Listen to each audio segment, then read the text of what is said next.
Soyez le bienvenu, fidèles téléspectateurs, chers Congolais. Nous vous disons merci pour l'intérêt et l'amour que vous nous accordez parce que nous, c'est au Centre TV, une émission qui vous met à l'aise. Vous suivez les analyses dans cette émission avec les politiciens majeurs de la République démocratique du Congo et les acteurs de la société civile. Vous étiez très nombreux à aimer l'émission avec Jean-Marie Kassamba, juste après lui, Maître Oscar Moubiaï et Christopher Ngoy.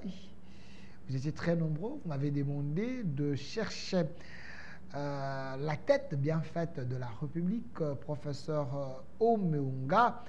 Il est ici avec nous, lui.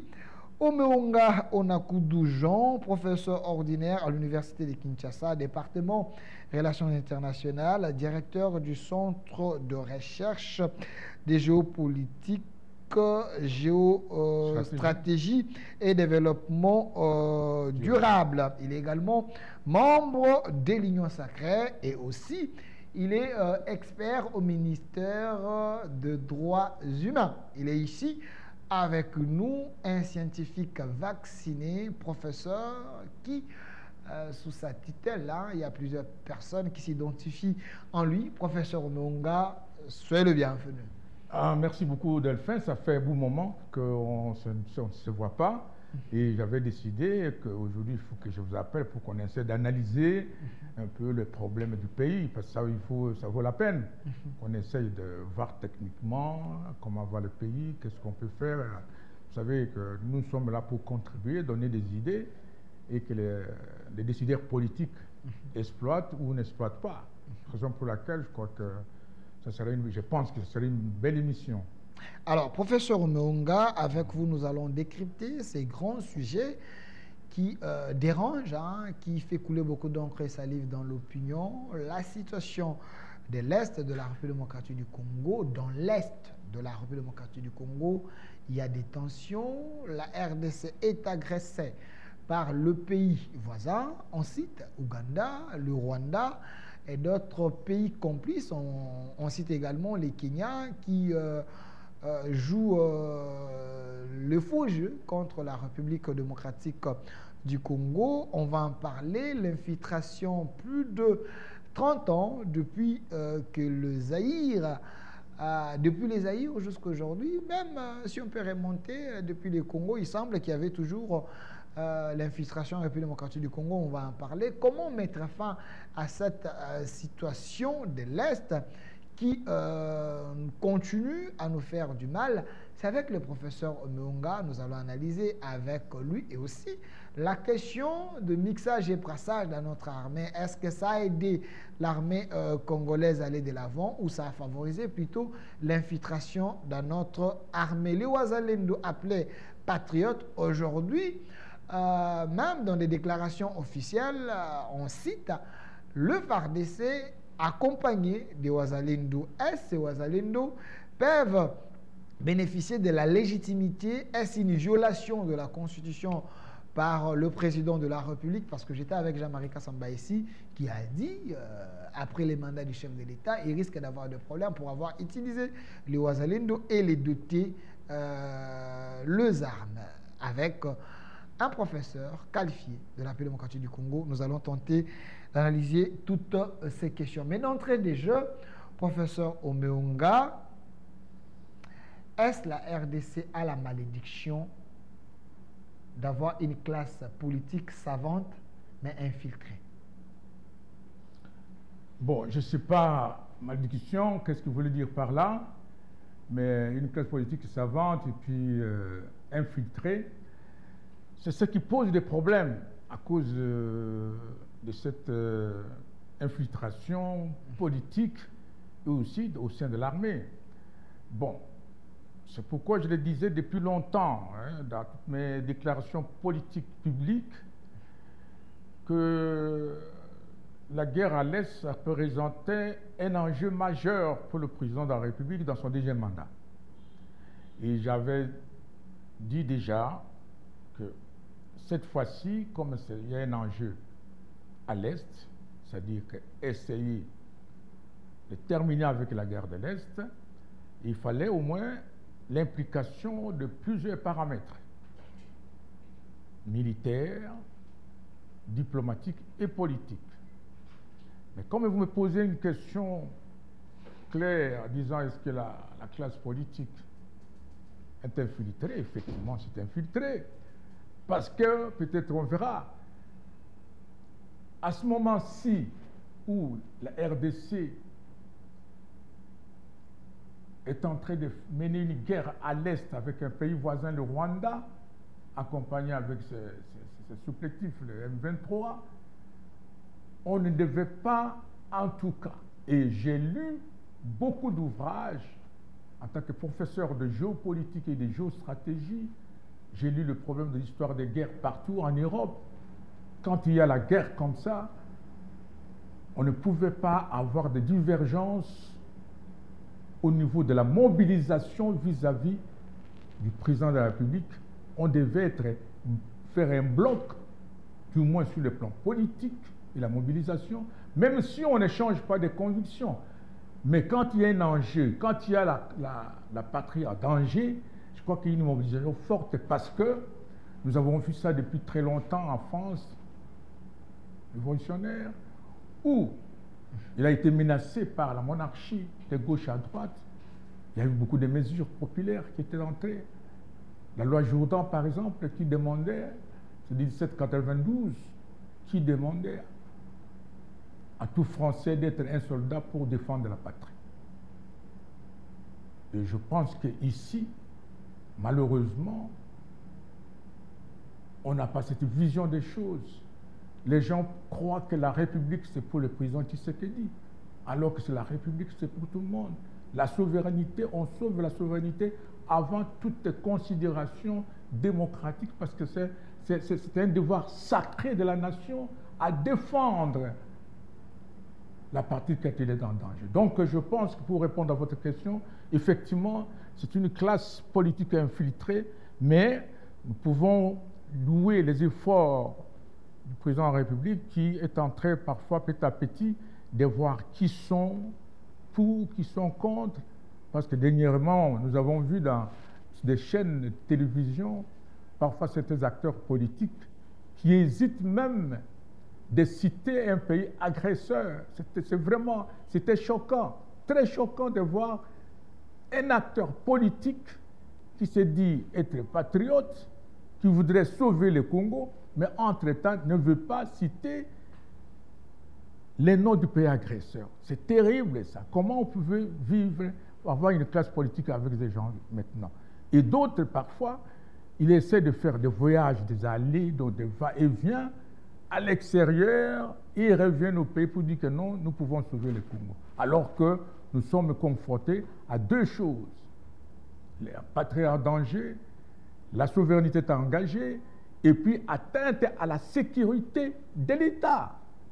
Les trois éléments sont très importants pour qu'il y ait cette mobilisation nationale autour des leaders du président de la République pour faire face. Je crois que la classe politique, malheureusement, s'est infiltrée, mais c'est quand même avec le temps, il faut qu'on sache très bien qu'ils sont dans les camps de la patrie et ils ne sont pas dans les camps de la patrie. Alors, professeur Omeunga, je précise, Omeunga, on a plus de gens, Oui. professeur ordinaire à l'Université de Kinshasa, département des relations internationales, directeur du Centre de recherche géopolitique, géostratégie et développement durable.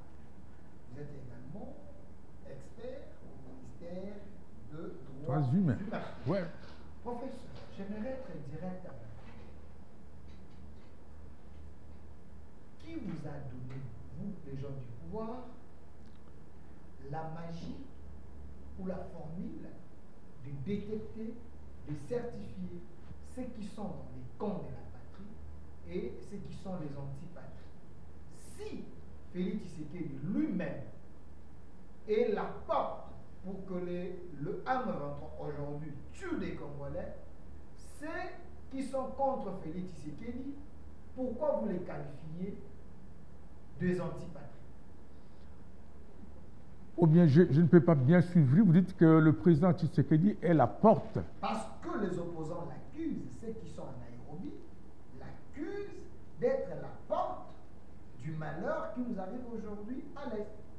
Comment ça? Bon, je n'ai pas bien compris, peut-être que vous n'avez pas bien précisé la question. Il est la porte comment ces gens, comment ils s'expliquent, comment ils l'accusent, quel est le chef majeur de l'accusation? Ils disent que non, voilà, le président Tshisekedi est la porte d'entrée parce qu'il est en train de négocier à Doha. C'est ça? Non. Parce que c'est lui qui avait invité le M23. Ah, voilà, moi, je vous ai... Mais il fallait être clair, Delphin. C'est question d'être clair de la question. Parce que j'allais même donner cette réponse. Voilà. Cette situation, non. Le problème, c'est qu'il faut revenir avant. Moi, je crois que je suis l'homme vraiment indiqué pour t'expliquer certaines choses. OK. Je pense que le M23, je crois que ça a été vaincu, effectivement, mais il y avait des conditions pour être vraiment à l'essentiel. OK. Les M23 est parti, mais avec des conditions. C'était quelles conditions? La première condition à l'essentiel est que l'Est devait être contrôlé sur le plan sécuritaire par le Rwanda, l'M23. Et raison pour laquelle, à l'Est, si on nommait un général, il ne voulait pas quitter l'Est pour venir à l'Ouest. Il restait toujours là. Ça, c'est un. Et des deux, il fallait que toute nomination des généraux, par exemple, devaient être aux mains des gens de nationalités douteuses. C'est-à-dire que toutes les zones de commandement à l'Est, c'est-à-dire au Sud Kivu et au Nord Kivu, devaient être aux mains des gens qui avaient des nationalités douteuses. Et troisième chose, il fallait, la raison pour laquelle vous avez vu que il fallait que l'intégration ou le brassage des gens dans notre armée, et ce qui a posé des problèmes au président Tshisekedi. C'est-à-dire quoi? Le président Tshisekedi, même si il avait demandé, même si je me fais une analyse, il les appelait, et que eux, c'est ça qui ça pose des problèmes. Le président Tshisekedi dit non, je ne peux pas accepter ces conditions-là au moment où nous voulons changer les choses dans notre pays. Vous donnez à sécuriser l'Est pour vous autres. Vous donnez à exploiter illégalement comme chez vous. Vous donnez à être nommé, vous restez toujours là-bas. Que les zones de commandement soient toujours aux mains de rwandophones. Ce n'est pas possible. C'est là où ça pose des problèmes. Mais ce n'est pas une porte. Moi, je ne peux pas, parce qu'à l'essentiel, quand les gens disent que le président Tshisekedi a appelé les gens ici, si faisons même les ministres à l'époque, le VPM Conde, Gilles Konkende, s'ils les avaient menés ici, et que ces gens voulaient faire des revendications de l'ancien régime, parce qu'ils se sont fait des accords avec l'ancien régime sur tel point, et que les autres ont dit non, nous ne pouvons plus accepter ces conditions-là parce que nous voulons changer les choses. Nous voulons que notre pays soit souverain, nous voulons que notre pays exploite légalement nos minéraux, nous voulons que quand même l'autorité soit de l'État, soit partout.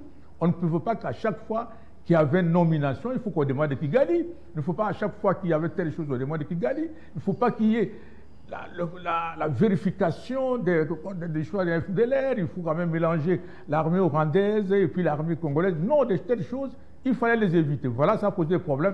Moi, je ne crois pas que c'était une porte d'entrée. Professeur Omeonga, voilà. Vous êtes un professeur d'université, oui. Professeur au département des relations internationales, oui. Un ancien secrétaire du parti de Laurent Désiré. Exactement. Le PRP. Il ne faut pas dire comme un Congolais lambda. Oui. Comme un militant, vous devez affirmer des choses que vous maîtrisez parce que vous venez de me dire ici, oui. Vous êtes la personne la mieux placée pour m'expliquer que le M23 était défait, mais avec des conditionnements. Voilà. Est-ce que les conditions que vous venez de soulever ici, oui.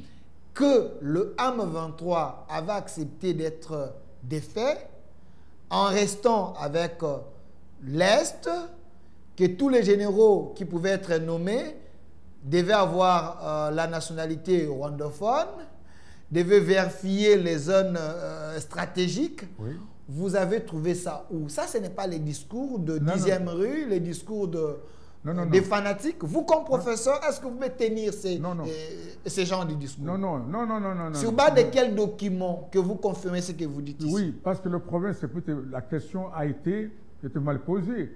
vous avez dit qu'il y a des opposants qui disent que Tshisekedi est la porte d'entrée de M23.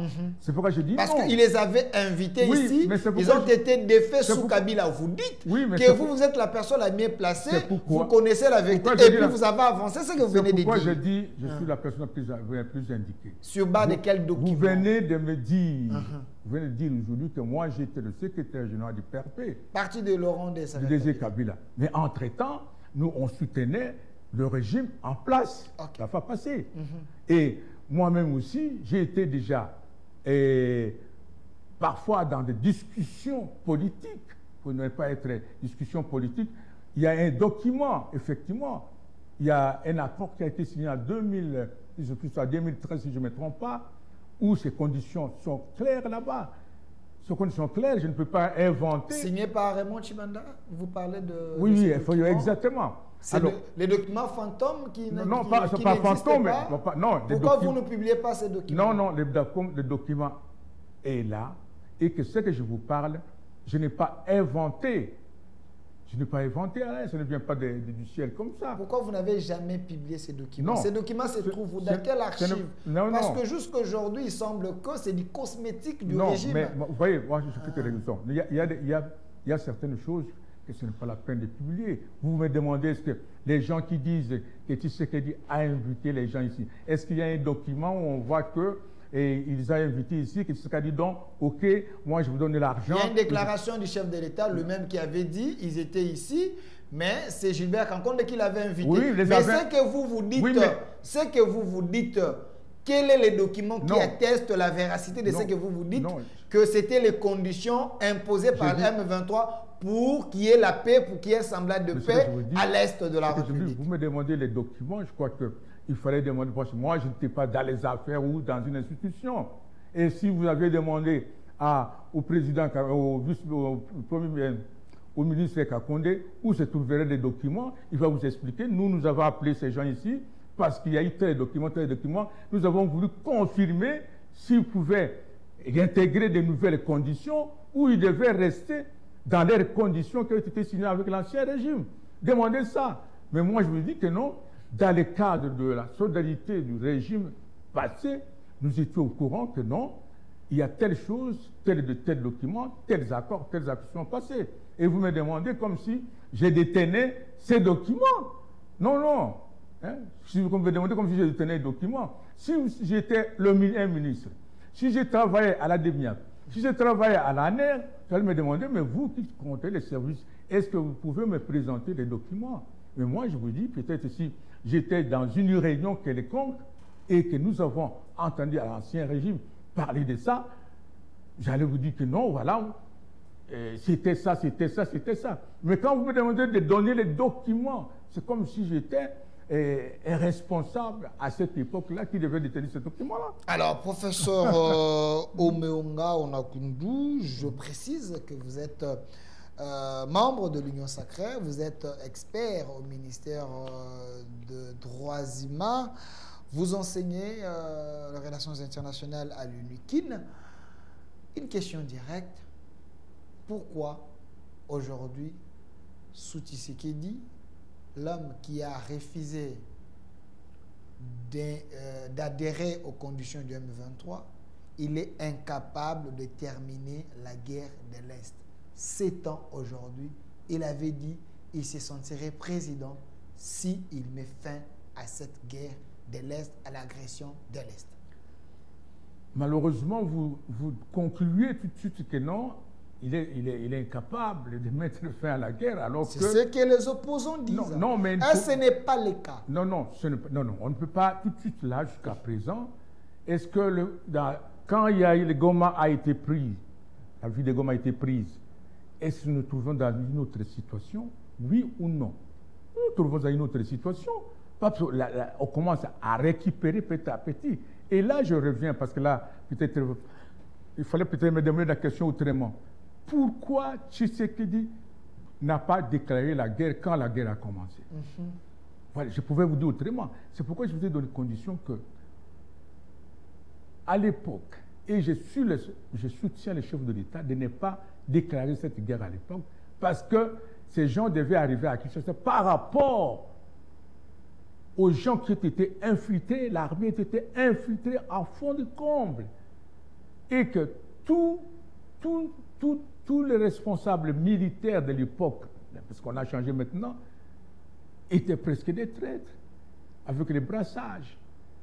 Et que, heureusement, qu'avant de déclarer une guerre, il fallait étudier les rapports de force. C'est ce que le président a fait, heureusement. Et maintenant, ça a changé parce qu'il fallait prendre certaines décisions diplomatiques pour au moins reculer et mieux sauter. Alors, pour vous dire clairement, ce n'est pas incapable de terminer la guerre. Effectivement, quand la guerre commence, on ne sait pas quand ça se termine. Mais il y a quand même parce que la guerre là, comme on l'a toujours dit, il fallait l'affronter sur 3 dimensions. La dimension militaire, la dimension politique et la dimension diplomatique. On a effectivement, à l'époque, les années passées, il y a eu un peu de difficultés sur le plan militaire.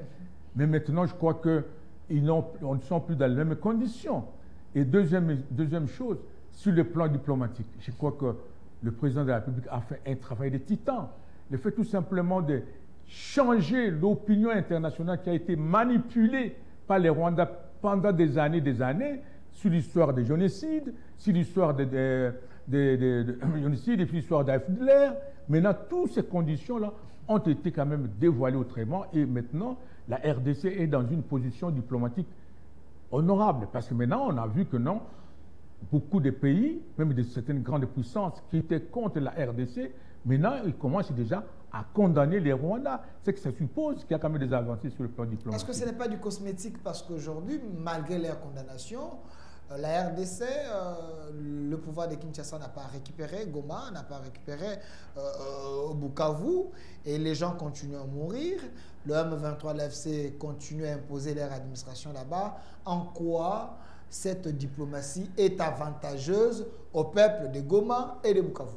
Oui, mais vous savez, comme je vous ai dit, sur le plan diplomatique, si le président de la République n'a pas utilisé, par exemple, l'option militaire de déclarer la guerre, c'est qu'il a au moins l'esprit de ne pas beaucoup qu'il y ait des pertes de vies humaines, parce que c'est il a la responsabilité, il a la garantie de la nation, et qu'il a prévu l'option diplomatique, c'est-à-dire aller en douceur. En douceur, c'est-à-dire quoi?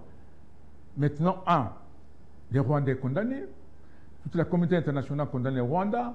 Maintenant, le président a la mobilité, il a maintenant les conditions dans lesquelles il peut acheter des armes parce qu'on a enlevé l'embargo. Ça a été enlevé. Troisième chose, certains pays ont compris que le Rwanda donnait des prétextes qui pouvaient être victimes de telle chose. Et ça a beaucoup changé.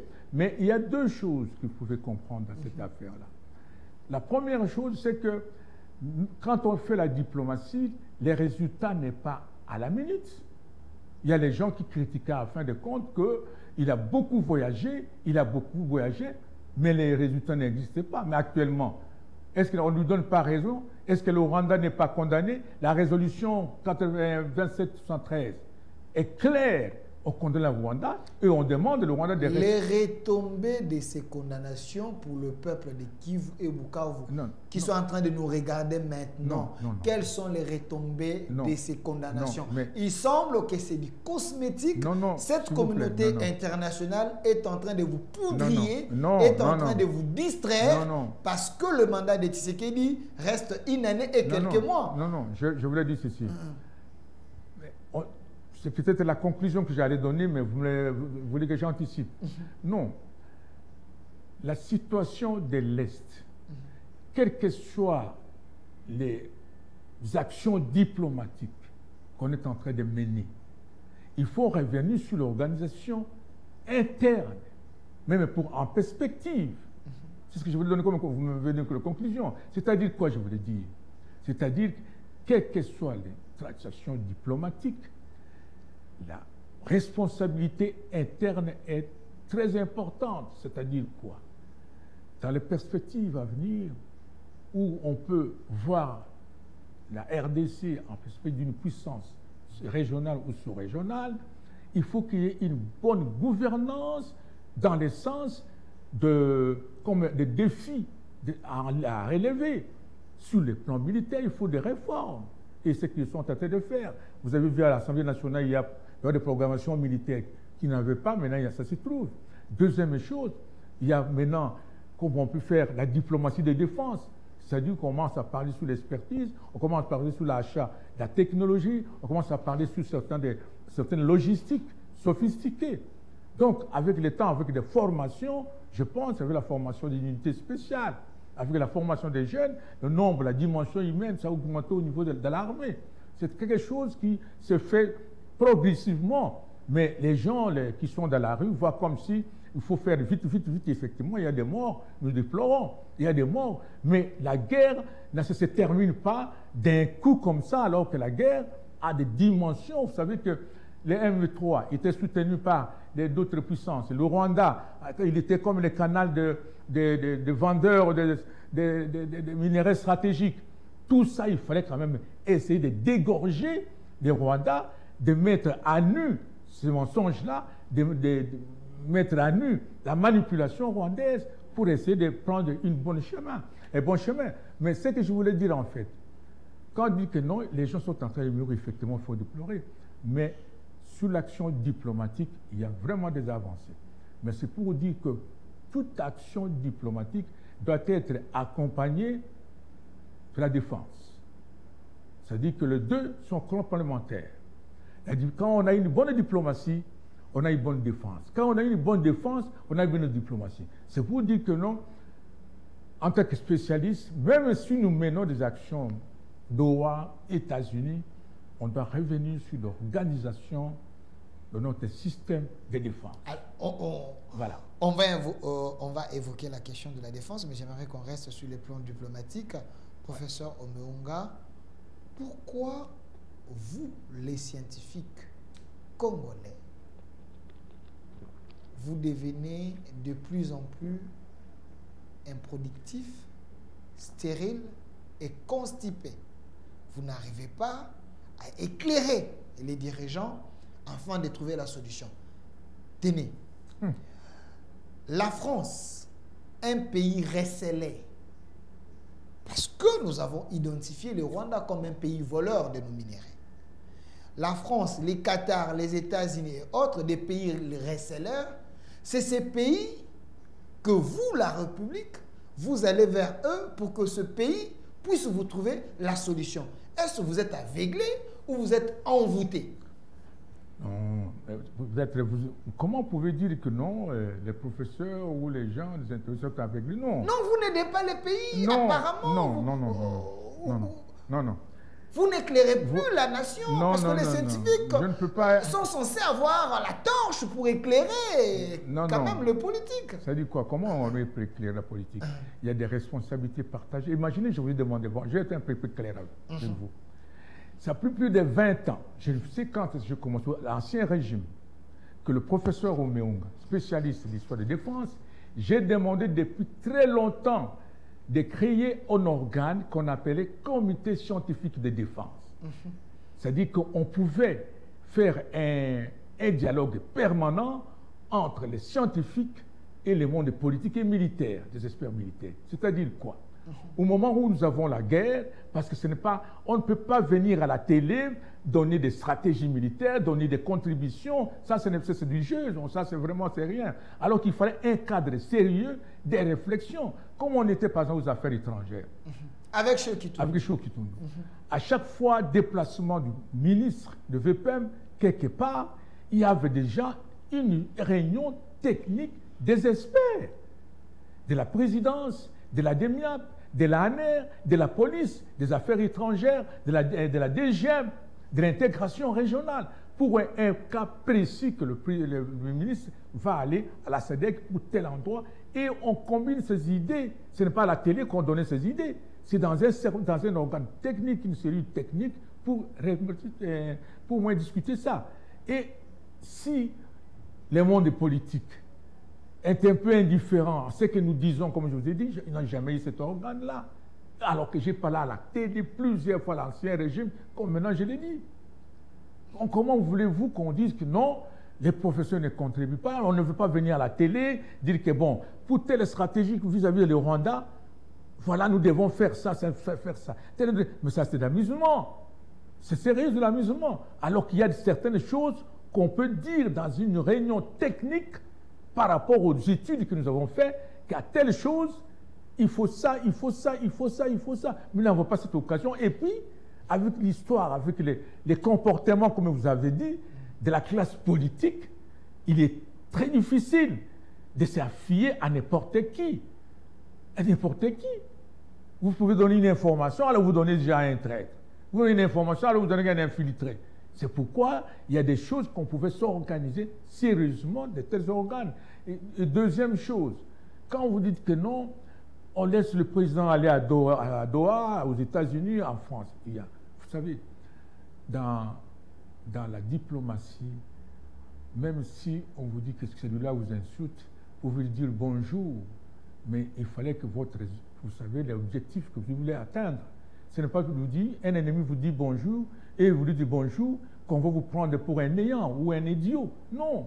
Les présidents, quand ils s'en vont là-bas, c'est normal. La diplomatie exige la mobilité, la diplomatie exige la communication. On peut être puissant maintenant actuellement avec une communication élégante, avec l'attractivité. Ce n'est pas rester à la maison et dire que non, moi je ne peux pas aller à Doha parce que là je ne peux pas aller en France parce qu'on m'appelle, je ne peux pas aller à Doha parce que ce sont des gens. Non, il faut aller s'exprimer.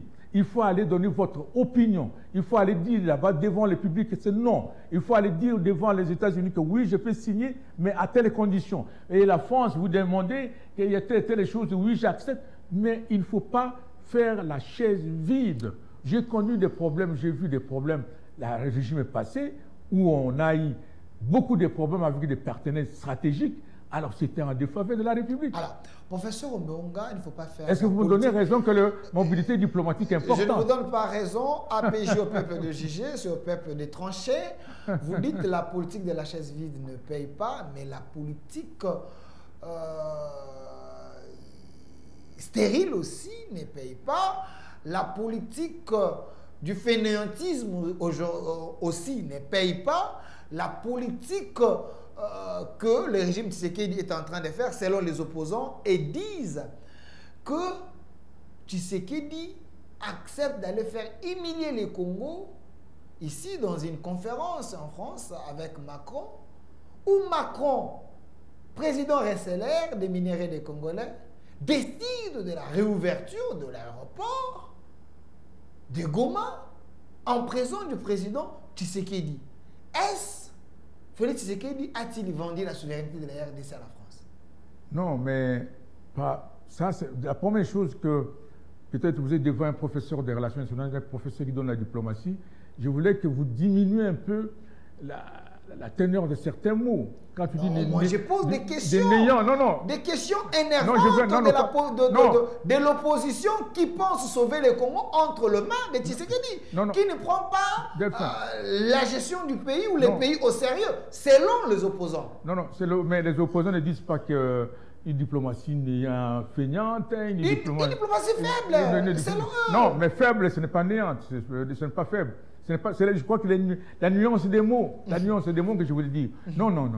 Si les gens disent vraiment, d'une manière générale, que dans la diplomatie, le président n'a rien fait, il serait comme honnête quand même. Ils sont comme c'est pas sérieux. Avec tout ce qui a commencé jusqu'à aujourd'hui, je crois qu'il y a beaucoup d'avancées. Il y a beaucoup d'avancées sur le plan diplomatique. Effectivement, la guerre n'est pas finie, mais vous le savez que c'est très complexe. Les négociations, les accords, ce n'est pas facile à négocier dans un monde complexe, dans un monde où il y a beaucoup de traîtres, où il y a beaucoup de double jeux.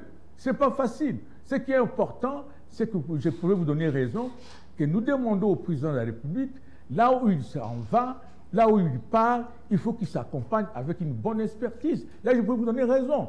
Mais dire qu'il ne fait rien, qu'il n'a rien amené, on laisse l'ouverture de l'aéroport de Goma. C'est Macron qui décide. Il semble que la RDC a vendu un peu sa souveraineté à la France. Non. Tshisekedi a été dupé par le président Macron. Selon les opposants, vous êtes un stratège, vous enseignez les relations internationales. Aidez-nous, quoi comprendre. Mais Macron a dit sous la souveraineté de la RDC. Il dit qu'il y a un président qui incarne cette souveraineté. Il semble qu'il a marqué sa ruse. Non, il a masqué sa ruse non. Parce que si aujourd'hui ces avions d'aide humanitaire descendent à Goma, qui vont contrôler les choses que la France ou la communauté internationale va nous amener au moment que nous savons que l'Union européenne a un contrat de minerais avec le pays agresseur. Vous savez, mais qu'est-ce que... Vous voyez ça le problème. Même j'étais à la place du président, je n'allais pas dire à Macron que non, nous ne pouvons pas réouvrir, pas de ça comme ça. Non, non, non. Il y a aussi cette image dans un formule diplomatique. Il y a parfois un silence qui est aussi une arme redoutable. Quelqu'un pouvait m'insulter et je mettais, c'est déjà une réponse négative qui est lourde de conséquences.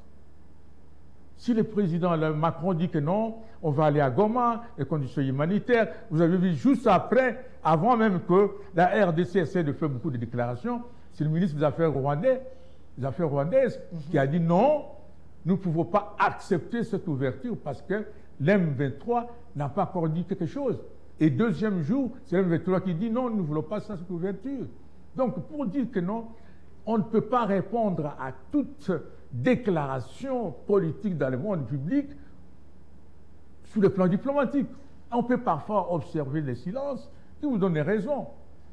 Tu sais très bien que non, quand il y a ouverture, ce n'est pas lui qui doit aller là-bas parce que là-bas, il y a une autorité locale de fait. Ces gens ne sont pas qu'à Goma, ils ne sont pas encore à Goma. Mais si la France savait ça, il a déclaré, surtout aussi pour l'image de la France, pour voir que non, c'est un pays humaniste, c'est un pays qui voudrait la paix, c'est un pays qui voudrait aussi faire aussi d'autres mouvements diplomatiques par rapport aux États-Unis, par rapport au Qatar. C'est aussi ces jeux diplomatiques-là que chacun voudrait voir un peu, mais c'est pas pour autant que non, Tshisekedi a vendu. Quand, peut-être on va en arriver, quand on voit aujourd'hui certains dirigeants de politique dire que non, on ne peut pas interpeller les gens qui sont partis à l'extérieur pour parler du Congo, on ne peut pas même demander qu'est-ce qu'ils ont dit par rapport à la sécurité nationale. C'est vraiment choquant. Professeur Omeonga, c'est choquant. Professeur Omeonga, quand on ne tourne pas autour du pot, j'aimerais vous regarder en face et vous poser cette question. Pourquoi vous, comme expert, professeur des relations internationales, vous vous acharnez contre les gens qui veulent sauver les Congo? Les groupes de Kabila à Nairobi, avec les Makila, les Matata et les autres, ce sont des opposants, ce sont des Congolais qui pensent que Tshisekedi a installé un pouvoir de tyran, un pouvoir de la dictature ici, à Kinshasa, et préfère se réunir ailleurs pour sauver les Congo. En quoi ça vous dérange? Mais Delphin, je ne sais pas, je vous ai dit que je suis un professeur de géopolitique et géostratégie. J'ai lu beaucoup d'histoires des guerres. Est-ce que, demander à ses opposants, dans quelles circonstances ou contexte que nous sommes aujourd'hui pour parler de la démocratie, au moment où... Est-ce que vous savez que nous sommes en guerre? Quel est ce pays qui est en guerre, qui peut accepter ce que nous acceptons aujourd'hui? C'est extrêmement grave ce que vous dites. C'est très grave. Non, non, c'est extrêmement grave ce que vous dites, que nous sommes en guerre. Oui, nous sommes en guerre. Non, non, parce que sur le plan de la Constitution, nous ne sommes pas en guerre. Parce que la guerre, il faut la déclarer. Non, non. Est-ce nous sommes en guerre selon la Constitution? Non. Nous sommes dans une guerre. Vous voyez de quelle guerre vous parlez? Non, mais nous sommes en guerre. Qu'est-ce que c'est une guerre? Une guerre, ce n'est pas défini en fonction de la Constitution seulement. Une guerre, il y a une guerre de fait. Là, il y a des éléments constitutifs d'une guerre. D'abord, qu'est-ce qu'il y a une guerre? Il y a l'utilisation des armes. Et c'est quoi l'agression? Non, non, l'utilisation des armes. C'est quoi l'agression? L'agression armée, c'est quoi l'agression et la guerre? Pardon? C'est quoi l'agression? Non, je dis ici, il y a des éléments constitutifs d'une guerre, des éléments pour dire qu'il y a une guerre. La guerre, on la déclare. Et l'agression, quelle est la différence entre la guerre et l'agression? Non, l'agression, ce n'est pas une guerre. On peut vous agresser avec les armes. On peut vous agresser avec les armes. Cela ne veut pas dire qu'on vous fait la guerre. Non, non, non. C'est-à-dire, quand il y a la guerre, parce que la guerre, on peut la définir plusieurs façons. La guerre, c'est la continuation de la politique par d'autres moyens violents. Quand les Nanga il nous fait la guerre. C'est par des objectifs politiques. C'est pourquoi j'ai dit la guerre, c'est une continuation avec des moyens violents. Ma question, est-ce la RDC est en guerre? Vous dites oui. Oui, mais nous sommes vous dites oui. Sur quelle base juridique que nous sommes en guerre? Non, des bases juridiques.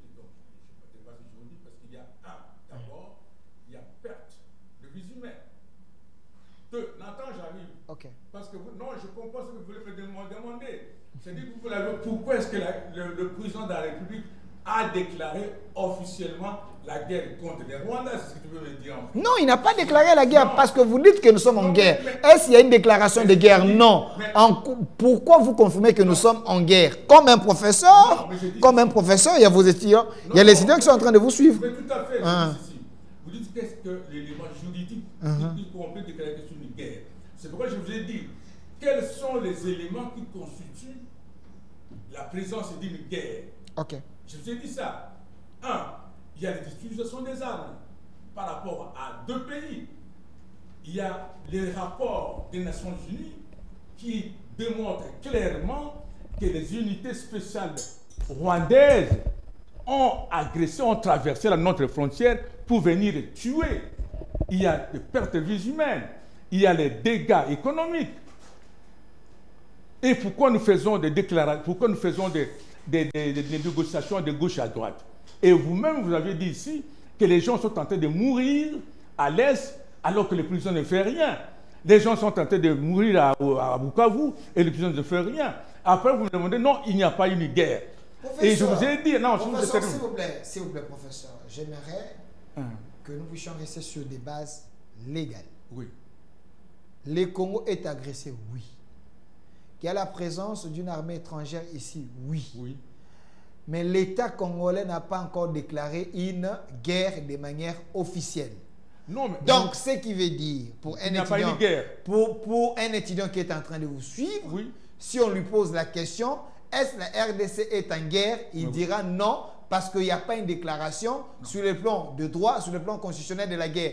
Est-ce que la RDC est agressée? Oui. Non, l'agression, ça peut aussi être agressé avec des armes. On peut être agressé avec des armes. Oui, on peut vous agresser avec les armes. Moi, je dis ceci, pour être dans votre logique. Non, pas dans ma logique, dans la logique constitutionnelle. Dans la logique légale. Moi, je suis légaliste. Non. En fait, c'est ce qu'on disait au président de la République. Même moi, j'étais à un moment donné prêt à dire au président de la République qu'il faut déclarer la guerre. Pour déclarer la guerre, il y a un processus à suivre. Il faut réunir les deux chambres. Il faut que les deux chambres soient d'accord pour qu'il déclare la guerre, lui donner l'autorisation de déclarer la guerre. Mais ici, il y a aussi une guerre de fait. Ça, c'est ce que vous me demandez, s'il fallait que non, le président, comme il a dit, à un moment donné, je vais demander aux deux chambres de se réunir pour au moins déclarer la guerre ouvertement. Vis-à-vis, par exemple, du Rwanda ou vis-à-vis des pays étrangers. Mais ici, il y a une guerre de fait. Parce qu'il y a utilisation des armes et il y a aussi des dégâts économiques dévastés par l'utilisation des armes. Vous me demandez, que les étudiants me suivent, est-ce qu'il y a une guerre? Effectivement, nous parlons de la guerre à l'Est parce qu'il y a perte de vies humaines et puis il y a agression avec des armes. Il y a aussi agression avec des discussions économiques. Moi, je ne sais pas ce que vous voulez me dire. Quelle est l'infraction de ces Congolais qui se sont réunis à Nairobi pour parler du Congo et sauver les Congos? Parce que ce sont des opposants. Ici, ils ne se sentent pas à l'aise parce que les conditions ne sont pas réunies. Non. Pourquoi vous pensez que c'est un camp d'ennemis? C'est les antipatries. Prenons si, même aujourd'hui. Ils sont là. Vos anciens amis. Aujourd'hui, je prends comme un exemple, je fais la comparaison. Okay. La France est révolutionnaire quand il a été malmené par la monarchie, menacée de gauche à droite. Il a appelé à la mobilisation. Il a demandé que maintenant, il y a notre souveraineté qui est engagée, il y a la patrie qui est en danger. Il a demandé, avec la loi Jourdan, que tout Français a le droit de défendre la patrie. Comme conséquence, il a fait la levée des masses. La levée des masses, ça dit que la mobilisation totale de tous les Français autour du chef pour faire pression à l'ennemi. Aujourd'hui, même si tu veux me dire que le chef de l'État n'a pas déclaré la guerre, est-ce que de fait, vous ne voyez pas que notre territoire est occupé par les étrangers? Est-ce que vous ne voyez pas que notre population est tuée par les étrangers? Est-ce que vous ne voyez pas que la patrie, c'est-à-dire quand on parle de la balkanisation ou la souveraineté d'un État, je crois que vous ne voyez que cette souveraineté est engagée. Est-ce que le droit, est-ce que le pouvoir public n'a pas le droit de défendre cette patrie et la patrie? Et raison pour vous dire que nous condamnons ces gens, pour répondre à votre question, nous condamnons ces gens parce que les circonstances dans lesquelles le pays se trouve actuellement demandent une immobilisation, demandent des efforts collectifs, demandent qu'on regarde dans la même direction, demandent qu'il ne faut pas que des gens qui déstabilisent la population, qui font des propagandes contraires contre l'État et qui touchent à la sécurité de l'État. C'est dans ce sens que nous le condamnons. Non, non, on ne les demande pas de changer de convictions politiques. On ne les demande pas de changer de convictions politiques. Mais on demande à ces gens que, dans la situation dans laquelle nous nous trouvons, nous ne pouvons pas accepter qu'il y ait des Congolais qui vont aller se réunir ailleurs et parler contre les institutions du pays. Et on doit contrôler ce qu'ils disent pour éviter et pour protéger la sécurité nationale. Professeur, moi j'ai l'impression que vous voulez une chose et son contraire. Non, non, non, s'il vous plaît. Parce que le chef de l'État... Non, non, s'il vous plaît, vous m'avez demandé une question très importante. Oui, oui, vous dites pourquoi nous les condamnons. Oui, oui. Nous les condamnons parce qu'ils sont en train de faire la diversion, parfois le double jeu, alors que nous devons mettre, mettre la souveraineté supérieure aux ambitions politiques. C'est ce que vous pensez d'eux. C'est ce que vous, le régime, vous pensez d'eux. Non, non, non, non. Eux pensent, leur manière de faire, c'est pour sauver les Congos. Parce que les dialogues que eux demandent, Tshisekedi ne veut pas le format de ces dialogues. Tshisekedi veut un dialogue selon lui. Alors sur ce, parce que le pays est en train de s'enflammer, est en train de sombrer, voilà pourquoi eux veulent sauver le Congo avec l'appui des Congolais qui comprennent que le pays est en train de sombrer avec Tshisekedi. Pourquoi vous ne voulez pas qu'eux se réunissent, qu'ils aient des propositions contre les propositions de Tshisekedi? Nous ne sommes pas dans un pays, Tshisekedi va tout décider seul. Ah, vous voyez ce que moi je dis? Non, c'est ce qu'ils disent. Oui, parce que l'opposition a aussi, selon la Constitution, le pouvoir de proposer. Non, non, mais quand vous savez, l'article 63 de la Constitution dit quoi? Tout Congolais a le devoir et le droit de se battre par rapport à l'ennemi qui voudrait mettre la patrie à danger. L'article 63, moi je ne suis pas un juriste, mais je suis politique. Dans l'article 63, je crois que je ne me trompe pas, je sais comme deuxième chose, dans le préambule de la 64. 63 ou je crois que c'est 63. 63. Bon, je crois que si je ne me trompe pas, c'est 63. Je vais lire l'article 63. Voilà, 63. Okay. Deuxième chose, dans le préambule de la Constitution, si je ne me trompe pas, dans le préambule de la Constitution, on dit que jamais, jamais, on ne peut pas accepter des dirigeants politiques qui doivent prendre des armes pour accéder au pouvoir. Je crois que c'est dans la Constitution dans laquelle, les 2006 qu'ils ont été... L'article 63 de la Constitution, tout Congolais a le droit et le devoir sacré de défendre le pays et son intégrité territoriale face à une menace ou à une agression extérieure. Merci beaucoup. Est-ce que j'ai tort? Honnêtement, scientifiquement, est-ce que par rapport à ce qu'ils font, est-ce que c'est conforme à l'article 63? Est-ce que c'est conforme à l'article 63? Est-ce qu'on conforme au préambule qui dit qu'eux ne peuvent pas chercher le pouvoir par les armes? On a dit jamais, jamais. Comment on ne peut pas, même sur le plan constitutionnel, même sur le plan patriotique, de la souveraineté, de la patrie est en danger. Quand Laurent Désiré Kabila disait que nous devons sauver notre patrie en prenant les armes, tous les matériels, même traditionnels, pour se battre, pour sauver cet espace. C'était un devoir moral et national pour tout Congolais au moment où nous sommes. On ne dit pas qu'ils changent de convictions. On ne dit pas que non, il y a un espace. Est-ce que si nous perdons la nation congolaise aujourd'hui, ou est-ce qu'aujourd'hui, si la patrie est en danger, quand est-ce qu'on va parler de la démocratie? Donc, il faut mettre d'abord la patrie supérieure à la démocratie. Parce que sans nation, on ne peut pas parler de la démocratie. On ne dit pas, si c'était, il n'y avait pas, même quand je te donne les raisons, même s'il n'y a pas agression.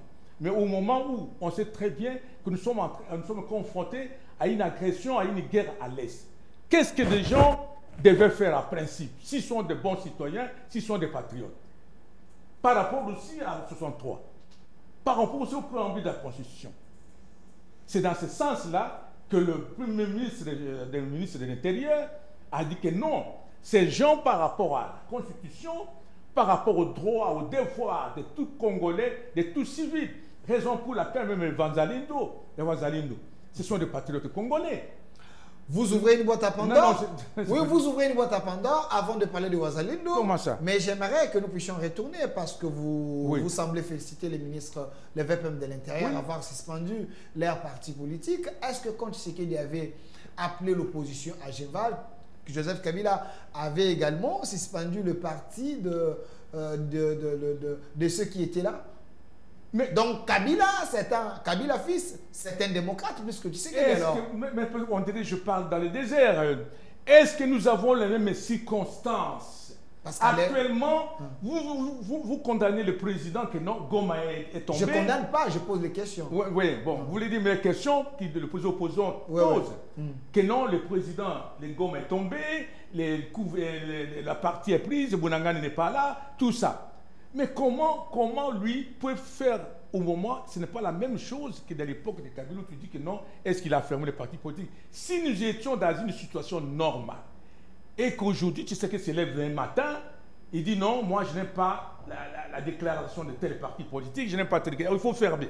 Mais ici, on ferme pour des mesures préventives parce que la patrie est en danger. N'importe quel pays peut prendre des mesures préventives pour essayer d'examiner les va-et-vient. Quels sont ils font là-bas, les comportements, qui va donner les raisons au président de la République si, par hasard, je dis par hasard, ces gens, ils se complotent et après, il y a une situation qui se passe au pays. On va dire, mais où était la sécurité de l'État? Vous faites regretter les Congolais Joseph Kabila Kabange. Pardon? Vous faites regretter les Congolais Joseph Kabila Kabange. C'est-à-dire quoi? Donc les Congolais ont raison de regretter Kabila. Pourquoi? Pourquoi? Parce que sous Kabila fils, Etienne Tshisekedi était au Rwanda. Etienne Tshisekedi était à Goma. Mouba qui avait fait autant d'années au Rwanda. Est-ce que Kabila fils avait fermé l'IDPS parce que Mouba qui était au Rwanda, à l'époque, rappelez-vous, le M23 faisait rage. Les Kundabatore, tous ces gens-là. Mais pourquoi Kabila n'avait pas fermé l'UDPS? Non, vous savez, bon, je peux pas, c'est pas toutes les choses qu'on ne peut pas dire à la télé. Mais parce que vous faites l'analyse comparative. Vous dites que Genval, c'était pas la même situation. Quand vous dites je vous ai fait retourner avant même Genval. C'était pire. Non, j'ai dit, qu'est-ce qui était pire? Qu'est-ce qui était pire? Quelle est la patrie qui était en danger? Mais le Kundabatore, le M23 n'a pas commencé aujourd'hui. L'RCD n'a pas commencé aujourd'hui. Il y avait autant de groupes rebelles. Non, mais j'ai dit... Qui faisaient leur loi au Congo. Non, pour dire que bon... Avant même Saint-Sitio aussi. On ne peut pas dire... Les Kundabatore, les gens là, c'était sous quel régime? Mais j'ai dit, sous régime Kabila. Kabila a pris le pouvoir en 2021. Et après, qu'est-ce qu'il y a eu? Il y a eu donc les M23 étaient vaincus, non? Ou les RCD. Pourquoi Kabila n'avait pas fermé des partis politiques? Non, je l'ai dit. Mais pourquoi Kabila a brûlé des partis politiques? Je ne veux pas, certaines choses, je ne veux pas dire à la télé. Il y a eu des comment on a vu, des morts à l'UDPS? Non, des gens calcinés à l'UDPS? Non, j'ai dit quelque chose. Des partis, des sièges des partis politiques qui ont été brûlés avec des gens vifs là-bas. On ne peut pas revenir. On ne peut pas revenir sur ça, mais je vous dis tout simplement que on ne peut pas actuellement, dans la condition où nous sommes frottés à une guerre, à une agression où les gens, autant de millions de Congolais sont tués à l'Est, et on accepte qu'il y ait des acteurs politiques qui vont aller se réunir ailleurs, qui quittent le pays, ils vont dans l'autre pays pour discuter, et surtout, moi je n'aime pas parler des gens, ils sont réunis par des acteurs qui sont dans les mêmes objectifs que le M23. Si c'était qui étaient peut-être d'autres acteurs qui avaient d'autres options avec nous, par exemple qui étaient dans l'opposition non armée, qui se réunissaient ailleurs, mais ils sont réunis avec les gens qui sont avec le M23 dans les mêmes objectifs. Ce n'est pas possible. Donc pour vous, c'est inacceptable. Non. Donc c'est sur le plan sécuritaire et sur le plan moral et sur le plan des situations de guerre quand la patrie est en danger. Quel est ces dirigeants qui peuvent accepter aujourd'hui, accepter que les gens vont ailleurs pour comploter, alors que parler du pays, alors que les gens... Donc pour vous, il faut les arrêter. Je ne dis pas les arrêter, mais les interpeller et savoir un peu plus. Merci. Ce sont des mesures préventives. Merci. Moi, jusqu'à présent, vous savez, moi, j'ai dirigé, comme j'étais le secrétaire général du parti de Mouzé Laurent. Vous savez que, je ne sais pas si Mouzé est encore vivant, qu'il trouverait des gens qui sont aujourd'hui à l'Est pour favoriser la balkanisation. Lumumba l'a dit, Mouzé l'a dit, ils sont tués pour ça, et qu'aujourd'hui, les gens qui disaient supposer être avec Laurent Désiré Kabila allaient à l'Est pour favoriser la balkanisation. C'est choquant. Merci. Et deuxième chose, et si, je ne sais pas jusqu'à présent, quels sont ces conseillers qui ont demandé à notre fils, le président, avec toutes les considérations, Joseph Kabila, d'aller sortir politiquement seulement à Goma. Et des deux, d'aller déclarer que nous avons les mêmes objectifs que l'homme 23. C'est inconcevable. Je ne comprends pas jusqu'à présent, alors que... Et cette photo vous gêne? Quelle photo là? Regardez la photo ici. Je ne vois pas très bien qui sont là-bas. Ici, je vois Joseph Kabila, Nanga, Bissimwa et Moïse Nyarugabo à Goma. Et ces gens, ils se disent les patriotes. Oui. Ils se disent les patriotes. Pourquoi être patriotes? Oui. Ils veulent sauver le Congo. Sauver le Congo, ça dit qu'il faut prendre des armes, il faut compléter pour au moins faire les coups d'État. Il faut compléter pour... Dans cette photo, vous gêne quand vous voyez Kabila avec Nanga, avec... Mais ça doit me gêner parce que c'est ce que je voulais dire. Le président, on aura un sénateur à vie. Mais il semblerait qu'il devait suivre l'idéologie de Mouzé. Mais Mouzé, là où il regarde avec mépris. Il peut regarder avec mépris la photo ici. Avec mépris, douleur. Dans Laurent Désiré Kabila. Mais oui, il faut regarder. Là où il est dans sa tombe, il est en train de tourner quand il voit Kabila. Il va avec mépris. Okay. Comment il peut comprendre au moment donné aller faire alliance pour l'instant, au moment où les gens, la patrie qu'il a toujours dit, la nationalité congolaise, il a été tué pour ça, Mouzé. Et aujourd'hui, on voit des gens qui se disent, des partisans, des Lumumba se disons, aller consolider la balkanisation. C'est incroyable et c'est choquant. Alors, sur le plan idéologique. Ne soyez pas encore choqués parce que je veux vous choquer au nom de la patrie, parce que Jean-Marie Kassamba nous avait choqués sur ces plateaux. Il a dit quoi? Certains internautes sont énervés, les autres le comprennent, les autres l'encouragent. Quand Jean-Marie Kassamba dit que vous qui êtes auprès du chef de l'État, des stratèges, des professeurs qui sont dans l'Union sacrée, vous n'aidez pas le chef de l'État.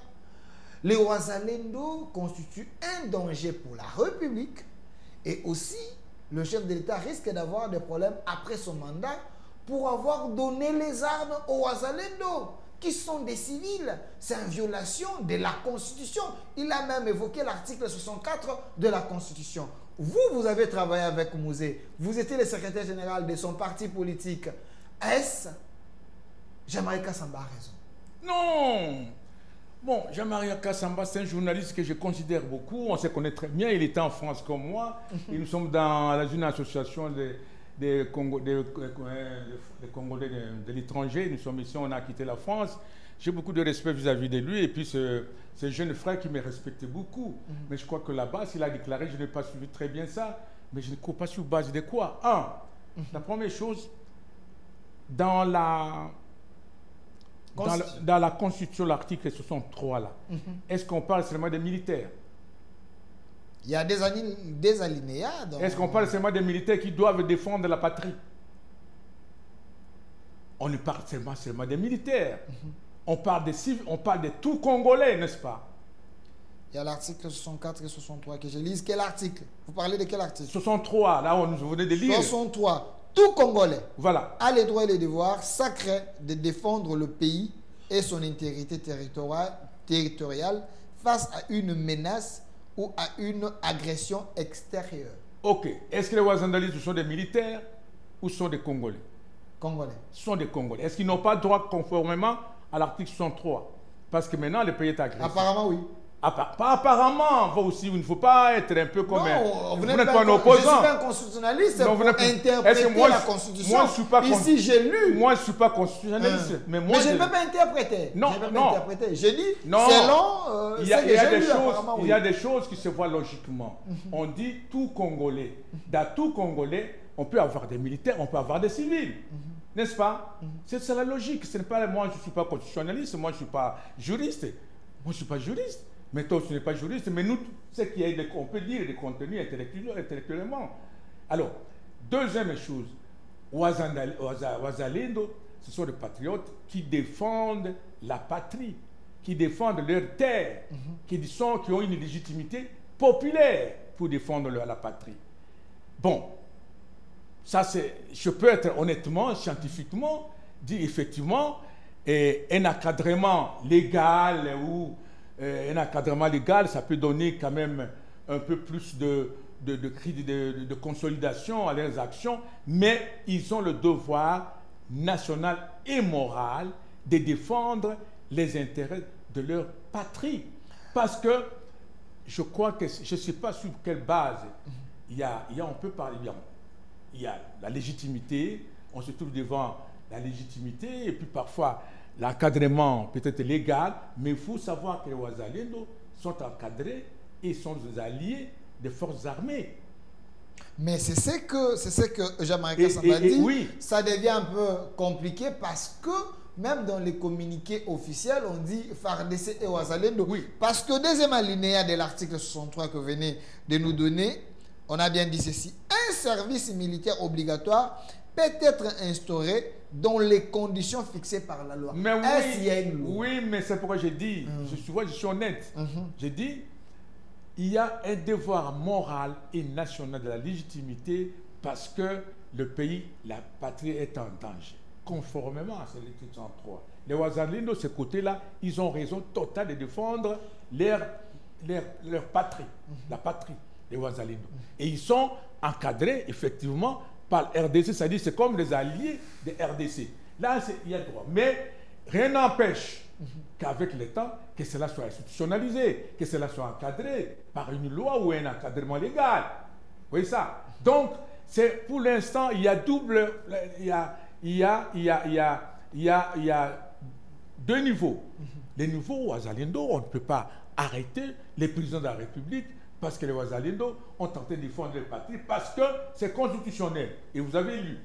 Deuxième, comme on dit, mais est-ce qu'aujourd'hui, comme la FARDC s'est institutionnalisée, ils sont des alliés ou des gens qui sont encadrés par l'EC, la discipline. Et troisième chose, ici, il faut comprendre que les Wazalendo ne sont pas des milices qui sont en train de faire des tueries, on l'appelle comment? Exactions des civils. Au contraire, ce sont eux qui sauvent les civils. Ce sont eux qui sauvent la République. Ils sont très, très avancés et dans toutes les nations possibles, je crois que ces Wazalendo sont dans leur légitime populaire de défendre leur terre. Qui peut refuser un Américain?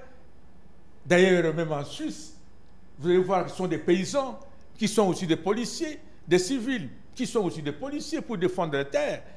En France, je vous ai dit, quand on dit que non, tout garçon de 20 ans à 18 ans à 25 ans doit faire un service militaire encadré par la loi, et on dit que tout Français doit défendre la patrie. Dans ce que les Wazalendo font, ils ne sont pas hors la Constitution, encore hors la loi, ils sont dans l'esprit de la loi pour défendre leur patrie. Donc, Jean-Marie Kassamba doit comprendre que Tshisekedi ne risque rien, même non, après son mandat. Non, il ne risque rien. Et je suis peut-être prochainement, mon jeune frère Jean-Marie Kassamba, que je respecte beaucoup parce qu'il me respecte beaucoup, et nous avons notre réunion de l'association des Congolais de l'étranger, doit que, un jour aussi, serait ici, on peut faire un débat. Merci. Un débat. On lui lance l'invitation pour un échange patriotique. Je pense qu'il faut voir à des niveaux, il ne doit pas calculer d'un coup qu'on peut arrêter le président de la République parce qu'il est Wazandalino hors la loi, alors que la Constitution, on ne dit pas seulement qu'elle est... Et le président peut avoir des problèmes après son mandat pour non, je ne crois pas. Bon, je ne crois pas. Peut-être, moi, vous m'avez demandé la question, j'ai dit non. Je vous ai donné des raisons constitutionnelles. Parfois, j'ai dit, aujourd'hui, ils sont alignés avec un organe qui est aussi institutionnalisé. Merci. Qui est les forces de la Merci. Je chute avec cette question. Oui. Professeur Omeunga, vous êtes expert au ministère des Droits humains. Vous habitez aussi en France, mais vous enseignez ici à Kinshasa. Une question directe. J'ai suivi M. Zemmour, l'ancien candidat à l'élection présidentielle en France. Il a critiqué sévèrement le président de la République, Félix-Antoine Tshisekedi, en disant la France n'a pas la solution à donner à la République démocratique du Congo. Le président Tshisekedi voyage beaucoup, il peut canaliser ses moyens pour aider son pays. Trouvez-vous cette déclaration aberrante? Oui, aberrant. Ça n'a pas de sens. Bon, ce qui est important, ça n'a pas de sens. C'est-à-dire que c'est comme dans la même logique où les gens qui critiquent le président, qu'ils voyagent beaucoup sur le plan diplomatique, alors qu'il n'y a pas de... Ils ont raison ou pas? Ils n'ont pas raison. Parce que la diplomatie, quels sont les... un État en guerre, quelles sont les exigences diplomatiques de cet État-là? 1. Il faut bouger, la mobilité, pour expliquer. 2. Ça demande des moyens. Pour aller expliquer, ça demande des moyens. 3. Il faut organiser l'administration, l'infrastructure, la logistique. Donc, toute diplomatie, pas seulement en RDC, demande des moyens conséquents. Ce qui est important est que on demande au président de la République de faire une diplomatie de défense. Ça, c'est moi, le professeur Omeunga, qui ajoute quelque chose de plus. Faire une diplomatie de défense, c'est-à-dire que tout en respectant la coopération militaire, tout en respectant l'expertise, c'est en respectant l'achat des armes sophistiquées ou les armes, les technologies de pointe. C'est ça la diplomatie de défense. Vous voyez ça? Donc, il faut que tous ces déplacements, comme on a vu qu'il y a beaucoup d'avancées, qu'on voit que toute diplomatie, il faut que la population bénéficie. Et deuxième chose pour dire que le monsieur, les Français là, peut-être sont des gens, moi je ne connais pas exactement sa spécialité, mais quand même c'est un acteur politique français, dire que effectivement, il peut avoir raison dans le sens de dire que la République démocratique du Congo doit s'organiser parce que toute défense d'un État commence par sa responsabilité. C'est-à-dire quoi? Quand la légitime défense, il faut qu'on s'organise pour répondre à notre appel. Un État léviathan. Non, ça dit qu'il y a un État qui doit s'organiser. La première responsabilité de la sécurité, c'est l'État lui-même. C'est ce que j'ai dit. Oui. Un État qui a la puissance. Oui, l'État qui a la puissance. C'est pourquoi il n'a pas... Est-ce que c'est le cas de la RDC? Parce que le chef avait dit, nous avons une armée structurée. Pourquoi on n'impose pas la France? Il faut comprendre. Je peux comprendre le président de la République, c'est pourquoi je vous ai dit. Moi, j'ai travaillé beaucoup longtemps dans le service avec Musée. Moi, j'étais dans la commission militaire mixte. Nous avons installé la MONUC ici. Nous avons qui donné l'autorisation de voir de gauche à droite. Après, quand je suis arrivé, on m'a dit non, il faut travailler dans la DEMIAP. Le président de la République a un problème parce qu'il a trouvé une armée, mais une armée infiltrée. Ça, je vais vous dire. J'ai pitié de lui parce qu'il a une armée infiltré. Okay. Le travail qu'il est en train de faire, c'est un travail important de nettoyer les graines qui sont pourries, qui ont été depuis longtemps, qui travaillaient sur base d'un individu. Il faut bâtir une armée républicaine. Aujourd'hui, il peut partir que cette armée soit comme un instrument de défense d'un pays, de la RDC. C'est-à-dire qu'il ne faut pas bâtir une armée pour des individus où les gens aujourd'hui regardent. Il y a des gens qui, moi personnellement, nous sommes des noumistes, des républicains. Nous défendons la République. Les gens parlent de transhumance, non. Parce que Mouzé, aujourd'hui, il n'est plus là. Mais comme le président Tshisekedi, il a des fondamentaux de Mouzé qu'il utilise et les services nationaux. Enfin, les services nationaux. Avec le lieutenant général Kassongo Kabouik. Ça vous fait quoi quand vous voyez que Félix Tshisekedi a ressuscité quand même ces services nationaux aujourd'hui qui fait la fierté de Mouzé? Vous étiez l'ancien secrétaire général du parti de Laurent Désiré Kabila. Aujourd'hui, les services nationaux à marche. C'est pourquoi aujourd'hui, je suis dans l'union sacrée sur base de ces principes-là. Non seulement les services nationaux.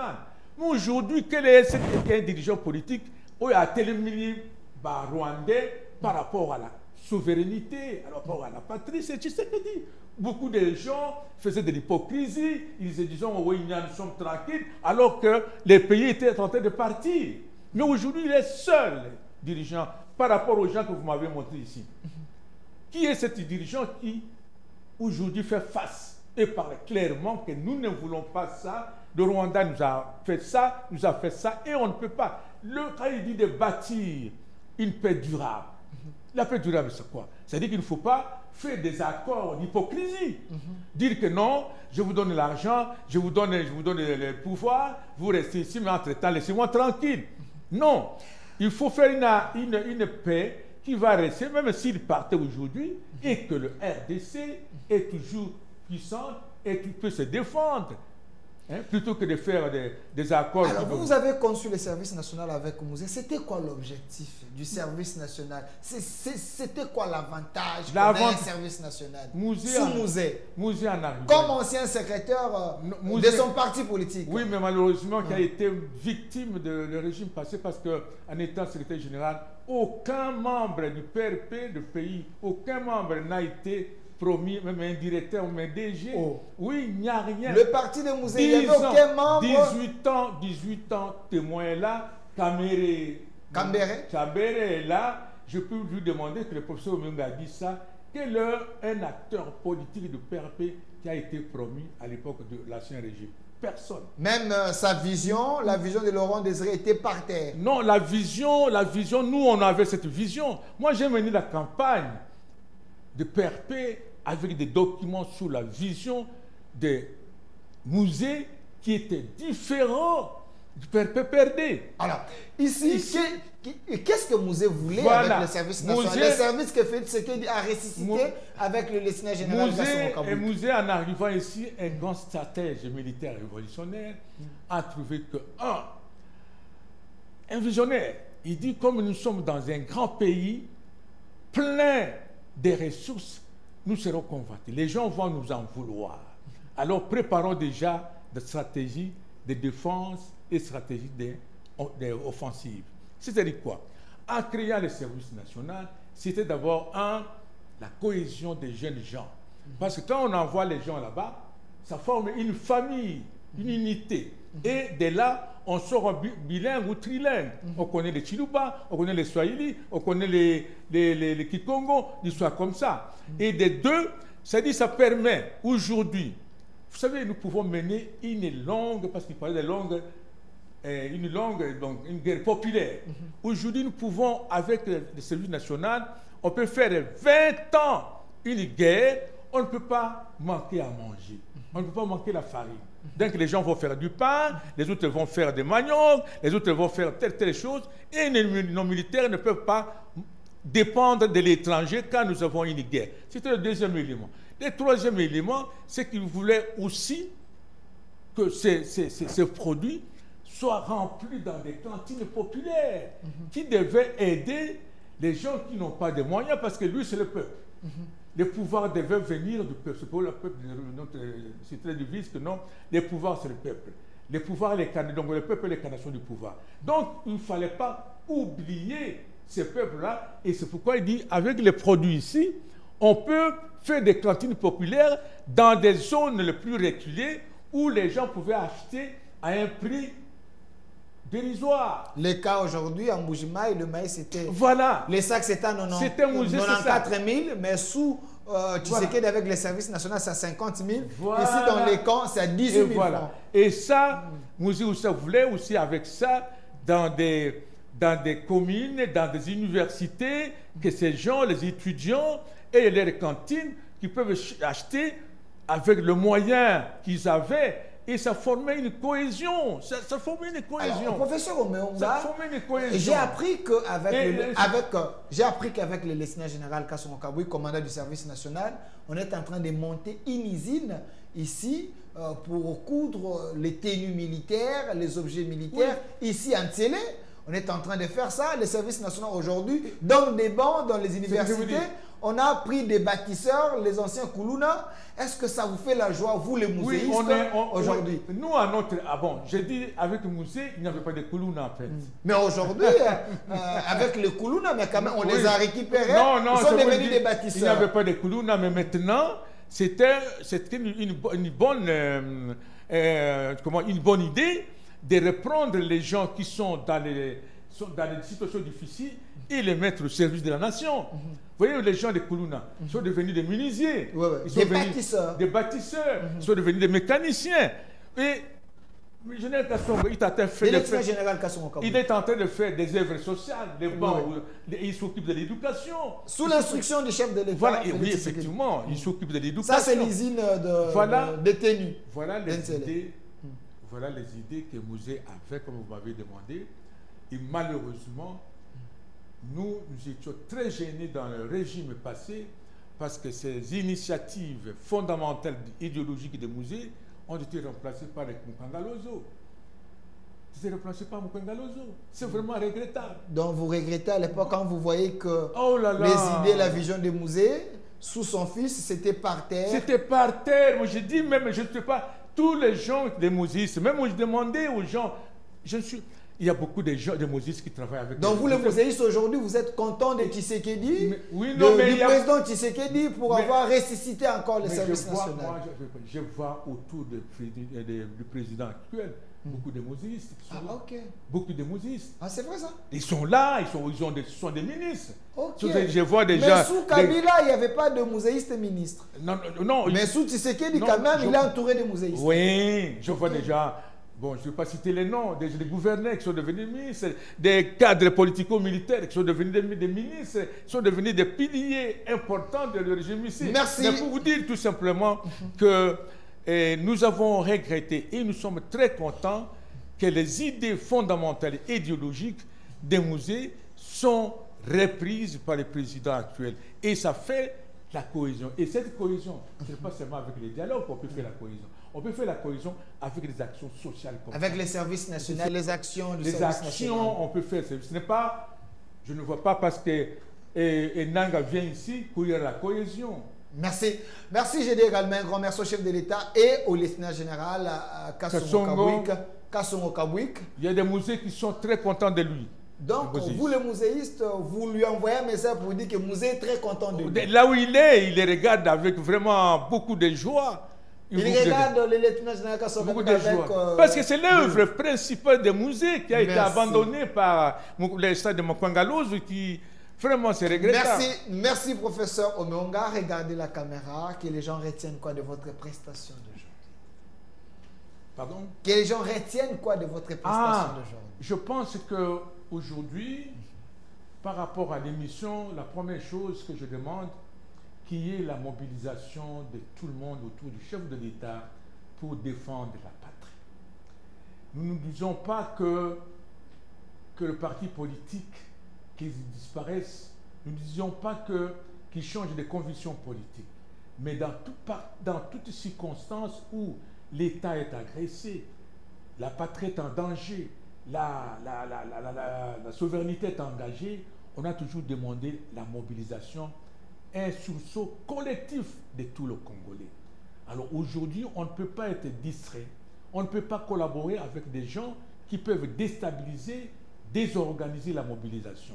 Donc, je pense que et le président de la République, sur le plan diplomatique, il y a beaucoup d'avancées, mais tout n'est pas encore fait. Et nous pensons que, comme il a dit, nous voulons avoir une paix durable et qu'il est en train de faire des efforts pour que la guerre ne soit pas planifiée où il y a du tue, mais il faut que, même s'il n'est plus là, que le Congolais, nos enfants, nos petits-enfants vivent en paix, pour on dit une paix durable. Merci. Et j'espère que comme je vous ai dit, tous les mosaïstes, les gens qui aiment la patrie et le Lumumbi, se sont derrière le président de la République pour lui apporter un soutien total. Merci. Pour lui encourager à aller de l'avant. Merci. Et que la balkanisation ne soit pas faite. Merci, professeur Omeonga Onakundu. Jean, je précise que vous êtes professeur ordinaire à l'Université de Kinshasa, département de Relations internationales, directeur du Centre des recherches géopolitiques et géostratégie et développement durable, membre de l'Union sacrée, expert au ministère des droits humains. Merci d'avoir répondu à notre invitation. Merci Delphin, que ce ne soit pas la dernière fois. Je crois que de toute façon, on a le temps encore de discuter sur de nouveaux sujets où on va voir quelle est l'évolution de la chose a pris autre dimension. Merci, c'était quand même très chaud, mais c'était important que nous puissions en parler. Il faut différencier Delphin quand il reçoit les invités et quand Delphin est invité. Merci à vous. Et notre RDC est possible. Au revoir. Au revoir.